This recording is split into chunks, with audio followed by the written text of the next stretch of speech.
மீண்டும் நீண்ட நாளைக்கு பிற்பாடு உங்களோடு இந்த பதிவிலே நாங்கள் சந்திப்பதிலே மிக்க மகிழ்ச்சி அடைகின்றோம்.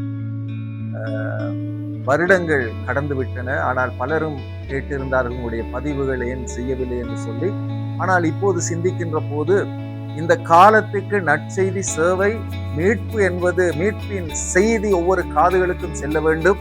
ஏனென்றால் மனிதர்களுடைய நிலைமைகள் எப்படி இருக்கிறது என்பதை ஆண்டவர் உணர்த்தி இந்த பதிவை மீண்டும் நாங்கள் ஆரம்பிக்கின்றோம். அடுத்ததாக நாங்கள் தொடர்ந்து இந்த பதிவுகளை உங்களுக்கு நாங்கள் முன்வைக்க விரும்புகிறோம். தொடர்ச்சியாக இது வரும். இன்றைக்கு உங்களுக்கு நான் சொல்லக்கூடிய ஒரு செய்தி என்னவென்று சொன்னால், ஒரு மனிதன் ஒரு பட்டத்தை மேலே ஏற்றுகிறான். அவன் அழகாக அந்த பட்டத்தை சோதனை செய்து கலர் கலராக எல்லாவற்றையும் செய்து அதை தன்னுடைய விருப்பப்படி ஆசையோடு அந்த பட்டத்தை மேலே ஏற்றுகிறான். காற்று அடிக்கின்ற போது அதற்கு ஏற்ற விதமாக தன்னுடைய நூலை அவன் விட்டு அதை மேலே மேலே அவன் ஏற்றுகிறான். அந்த பட்டம் மேலே ஏறிய பிற்பாடு அந்த பட்டம் பார்க்கிறது, எல்லா மக்களும் தன்னை பார்ப்பதை அந்த பட்டம் பார்த்து சந்தோஷம் அடைகிறது. ஆகா, அந்த கைகளை தட்டுகிறார்கள், எல்லோருமே விசிலடிக்கிறார்கள், நீ மேலே இருக்கிறார் என்று சொல்லி புகழ் மாலை சூட்டுகின்ற போது அந்த பட்டம் மேலே ஏறின பட்டம் யோசித்தது, இன்னும் நான் மேலே செல்ல வேண்டும் என்று சொல்லி அந்த நூலை வைத்திருந்தவரையும் அந்த நூலையும் பற்றி அது கவலைப்படாமல் அது சொல்லியது, நான் மேலே போக வேண்டும், நூல்கை விட சொல். ஆனால் அந்த நூலை வைத்திருப்பவர் அதற்கு ஏற்ற விதமாக ஏற்றுவதும் இறக்குவதுமாக அழகாக அதை வைத்திருந்தார். அதுவரையும் நன்றாக இருந்தது. இப்போது பட்டம் தன்னைத்தானே திமிறிக்கொண்டு அந்த நூலை அறுத்து மேலே செல்லுவதற்கு அந்த கையிலிருந்து வெளியே வந்து மேலே சென்று எல்லாருடைய பாராட்டுக்களையும் இன்னும் அதிகமாய் பெற வேண்டும் என்று சொல்லி அந்த பட்டம் விரும்பி அத்துமீறி அந்த கைகளை விட்டு அது மேலே போனது. உங்களுக்கு தெரிந்திருக்கும், அந்த பட்டமானது மேலே போனது உண்மைதான். ஒரு சிறிய இடைவெளியிலே அந்த பட்டம் ஆடி ஆடி நேராக வந்து ஒரு மரத்திலே அப்படியே மோதி கிளைகளினாலே அது கிழிக்கப்பட்டு அப்படியே தொங்கிக் கொண்டிருந்தது. இது ஒரு நல்ல ஒரு சம்பவமாக இருந்தது. பாருங்கள், இந்த பட்டத்தை ஏற்றுகின்ற போது நூல் கண்ணுக்கு தெரிவதில்லை. ஒருவேளை அந்த ஒருத்தர் பிடித்திருப்பார், அந்த ஒருவரை அந்த பட்டம் கவனிப்பதை விட எல்லாரையும் கவனிக்க ஆரம்பிக்கின்றது. எங்களை படைத்த ஒருவர் உண்டு இந்த உலகத்திலே.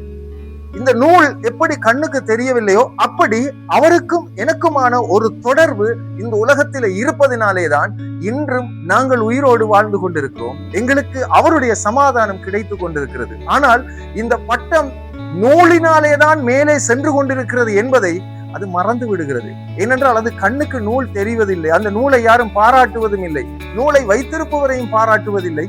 மாறாக அந்த பட்டத்தை நிறைய பேர் பாராட்டிட்டு இருப்பாங்க. எங்களோட லைஃப்ல ஏன் நாங்க அறந்து போறோம், ஏன் ஏறி இருந்த நாங்க ஏன் இறங்கினோம்? எங்களோட வாழ்க்கையில ஏதோ ஒரு இன்சிடென்ட் இருக்கு. படைத்தவரை மனிதன் மறந்திருக்கிறான்.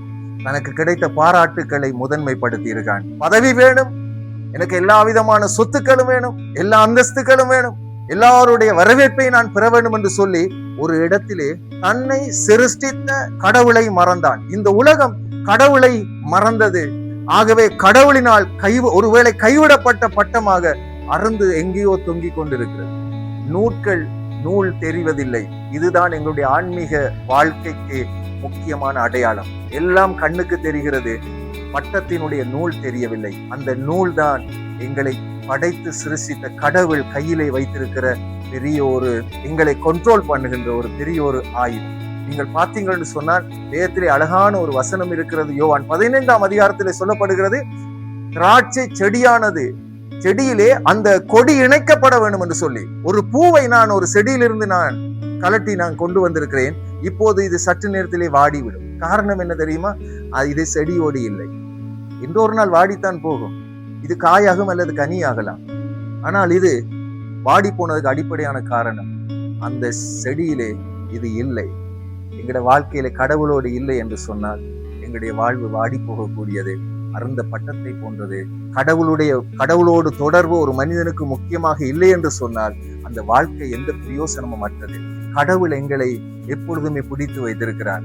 அந்த பலத்த கைக்குள்ளே அடங்கி இருப்பது எங்களுக்கு உண்மையாகவே நல்லது என்று வேதமும் சொல்லுகிறது. எங்களுடைய வாழ்க்கையிலே கடவுள் நூலை போன்று உறுதியாக எங்களோடு இருக்கும்போது அழகாக எங்கள் வாழ்க்கை செல்ல முடியும். இந்த பூவானது செடியிலே இருந்தால் வாடாமல் சிறந்த கனியை கொடுக்கிறதாய் மாறும். அப்படி எங்களுடைய வாழ்க்கையும் மாற வேண்டும் என்று கடவுளத்தில் நான் பிரார்த்தனை பண்ணுகிறேன். நன்றி.